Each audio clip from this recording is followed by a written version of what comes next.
quando a gente fala de futebol, por exemplo, a gente imagina que quem está do outro lado, ouvindo a notícia, é um homem de comportamento heterossexual e jovem, mas não necessariamente, né? Não necessariamente branco, a gente acha que talvez não haja esse recorte de raça aí. É um homem. É um homem que se comporta heterossexualmente na vida, né? Com expressão séria e muito certa do que está falando, Mili Lacombe completa sua frase explicando a diferença entre a audiência tradicional e a audiência identitária, que ela, como LGBTQIA+, se vê fazendo parte. Aparentemente irritada internamente ao falar sobre um assunto que para ela é tão revoltante ainda ter que limitar uma comunicação para uma audiência considerada ainda tradicional. Não existe audiência tradicional, não existe uma persona ideal para ser o ouvinte dessas notícias quando se diz respeito ao meio esportivo. Quando, na verdade, quem está do outro lado não é só esse cara, né? E nunca foi.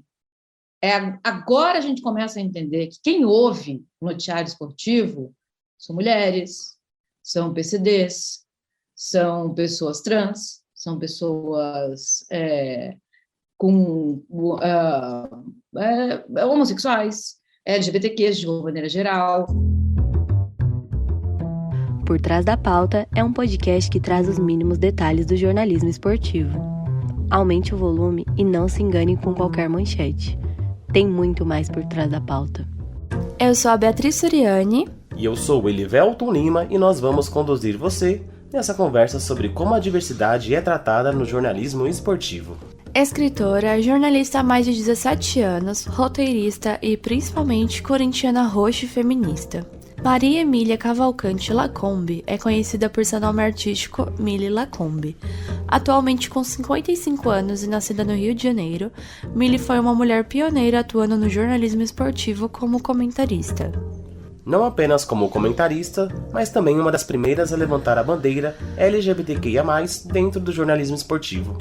Com grandes experiências profissionais, é de se admirar a maneira que ela fala sobre o assunto. É como se ela estivesse retendo toda a informação que precisamos na ponta da língua. Eu acho que quando eu entrei na Globo, por exemplo, eles me chamaram de lado para dizer, olha, já é suficientemente revolucionário a gente ter uma mulher falando de futebol.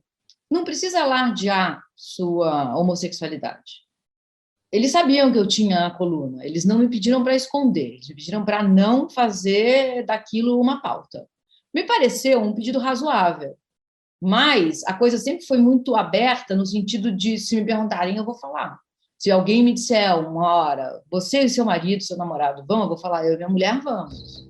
Incomodado, histérico e agressivo, esses são os termos que Mili descreve a pessoa que detém todo o poder do mundo. Essa mesma pessoa poderia ser descrita como um homem, cis, heterossexual e o padrão dominante pela sociedade. Então, esse pedido na hora me pareceu razoável, mas isso há 20 anos, né, gente? 2006. Hoje, ele não caberia mais. Na velocidade como as coisas estão mudando, isso não cabe mais. Rinite alérgica. Esse foi o problema respiratório que fez a natação entrar na vida de Felipe Duarte, quando ele tinha apenas 4 anos e ainda não se identificava como gay. Praticou e competiu até os 18 anos. Também tentou jogar futebol, cumprindo o que já é esperado de todo menino no Brasil, mas sempre foi horrível, como ele mesmo disse. Hoje, com 27 anos, é engenheiro civil e mantém a paixão pelo esporte. Eu sou muito fã de futebol, desde sempre. Assim. Sou São Paulino desde criança, então é o esporte que eu acabo consumindo mais. Mas como eu pratiquei natação por muito tempo da minha vida, por 14 anos, eu acompanho natação, mas de uma outra maneira. Assim, eu acompanho os grandes torneios, só não sigo atleta em rede social, nem nada. Os esportes que eu acompanho, tanto os atletas quanto a modalidade, hoje em dia são mais vôlei e futebol. Encontramos com Felipe Duarte numa noite fria de sexta-feira em uma padaria perto da Avenida Paulista. Percebemos ele meio tímido, já que se sentou bem no fundo da padaria, um pouco longe de todo o restante das pessoas. Entre muitos gestos, com as mãos e também risadas que controlávamos a cada frase engraçada que ele dizia, Felipe nos contou que não é o gay que cresceu ouvindo Britney Spears, mas que só foi entender sua orientação sexual com 20 anos. O brilho nos olhos não deixa esconder que ele nunca fingiu gostar de esportes. A sua paixão e conhecimento ao falar sobre o assunto entrega de bandeja que ele é fã de verdade. Ainda assim, o engenheiro reforça isso ao longo de nossa conversa. Perguntamos sobre como é o preconceito que ele sofre quando as pessoas descobrem que ele é gay e também gosta muito de esporte. Felipe soltou sua resposta mais espontânea de nossa conversa desde então. Bicha, nossa, é uma desgraça. Eu não tenho nenhum... Ai, tô palavreado, perdão. Porque assim, tenho muitos amigos gays, assim. Nossa, eu conto nos dedos na mão do Lula, se pá, que tem um dedo a menos. Quantos gostam de futebol, entendeu? Contando comigo ainda, entende? Eu e mais 3, assim, se for... Nem lembro os nomes, assim, entendeu? É dificílimo achar, eu não sei, mas é estranho porque eu não entendo um motivo pra isso, assim, sabe? É um esporte, cara. Gera empatia em qualquer pessoa, né? Se identificar, assistir e tudo mais. Hoje em dia, você vê muito mais mulheres que gostam de ir no estádio. Há muito tempo atrás já foi bem menos, né? Que vão, mesmo sem namorado. Conheço muito mais. Eu acho que é falta de incentivo mesmo, assim, ou de até medo, porque o ambiente no estádio ele é muito hostil. Extrovertido ao longo de toda a conversa, o São Paulino confessa que deixa de sair para ficar em casa assistindo jogos e campeonatos, como todo bom fã. Quando criança, só a TV. Hoje em dia, acrescentou a internet para acompanhar os esportes. Ao longo dos anos, ele percebeu que os veículos esportivos começaram a falar sobre diversidade e vê a necessidade desses espaços serem ocupados com essas pautas, mas acredita que ainda há muito para mudar. Eu acho que o erro ainda é usar muito de datas específicas para isso, sabe? Eu acho que você tem que incentivar a pessoa a ser ela na sua plenitude todos os dias, o tempo todo, e usar das datas para reforçar isso, para trazer cada vez mais pessoas para dentro, entende? Então, assim, não é só nesse mês que você precisa entrevistar algum jogador gay, alguma jogadora trans, não, você tem que permear isso na sua rotina, porque é isso, o que a gente quer é mostrar que a gente existe, a gente sempre existiu, a gente ocupa todos os espaços, e não é só em junho que a gente apoia viado, não é só em janeiro que a gente abraça a jogadora trans.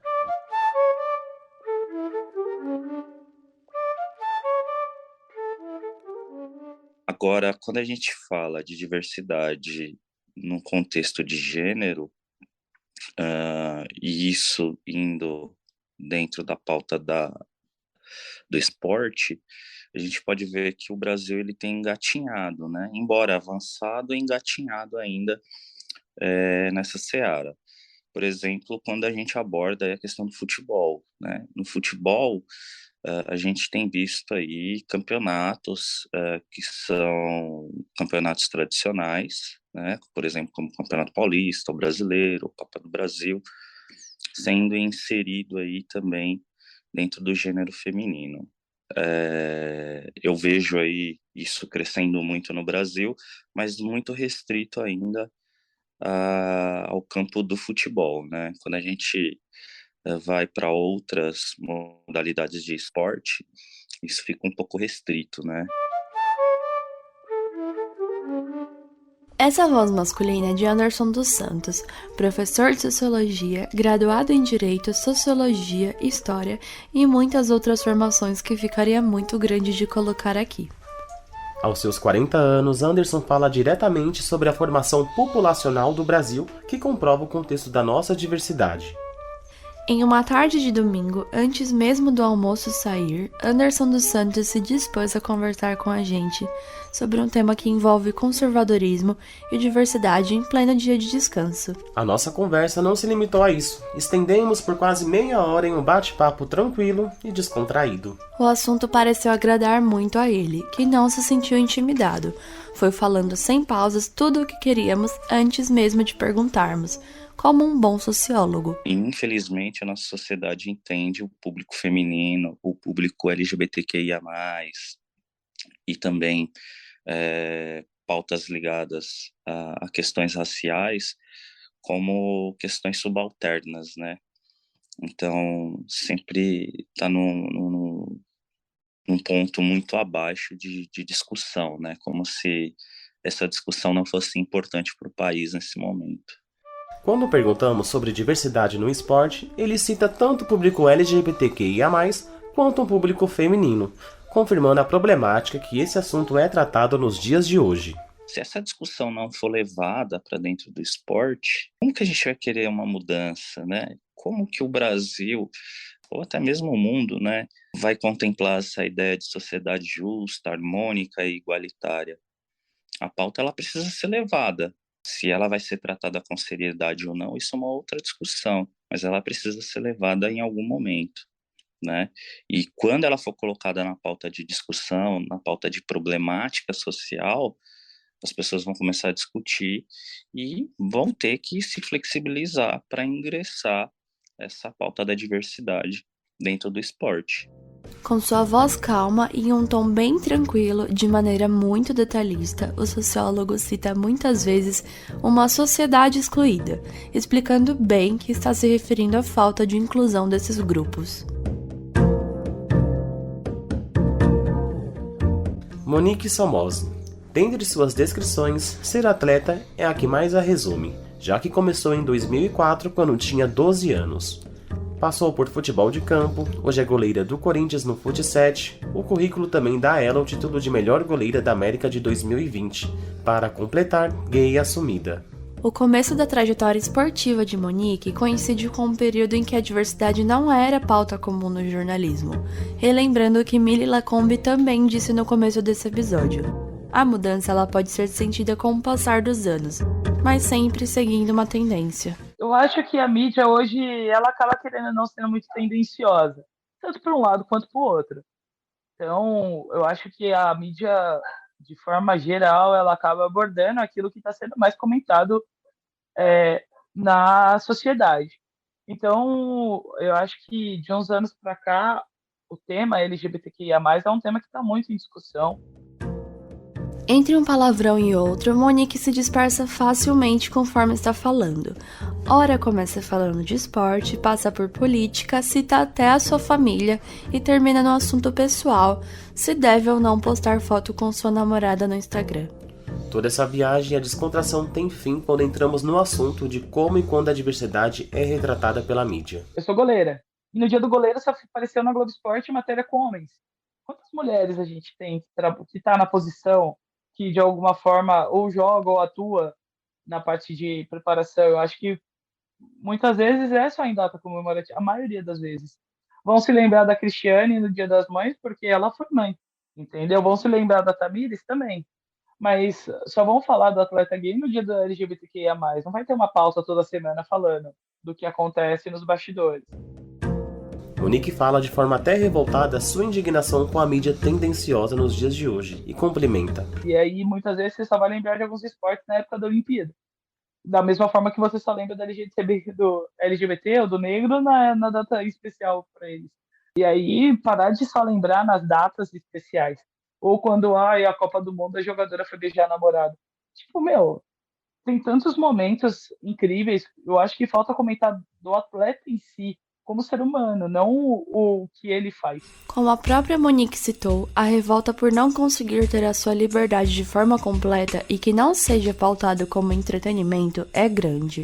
Beijo de namoradas em público, roupa de grife usada em evento, comentário em foto de outra pessoa, tudo isso pode ser uma pauta que vai virar notícia e pintar no seu feed de rede social, ou como notificação no seu celular. Informação e entretenimento podem andar lado a lado, mas a linha entre essas duas palavras no jornalismo é tênue. As perguntas que ficam são: o que é o quê? Como eles podem caminhar juntos? Como diferenciá-los? Isso é assunto para o próximo episódio do Por Trás da Pauta. E aí, o que achou? Vamos conversar mais sobre isso em nosso próximo episódio. Te espero, hein? Abraços e até mais! Por Trás da Pauta é uma produção dos alunos do 8º semestre de jornalismo da Universidade Metodista de São Paulo. Produção de Caroline Michitokucado, Elivelton de Lima e Renan Liscay. Reportagem de Beatriz Suriani, Caroline Michitokucado, Elivelton de Lima, Melissa Arcanjo, Renan Liscay. Roteiro de Beatriz Suriani, Melissa Arcanjo e Renan Liscay. Edição de Estúdios de Jornalismo da Universidade Metodista de São Paulo. Trabalhos técnicos de Emerson Albernas. Orientação: Filomena Saleme.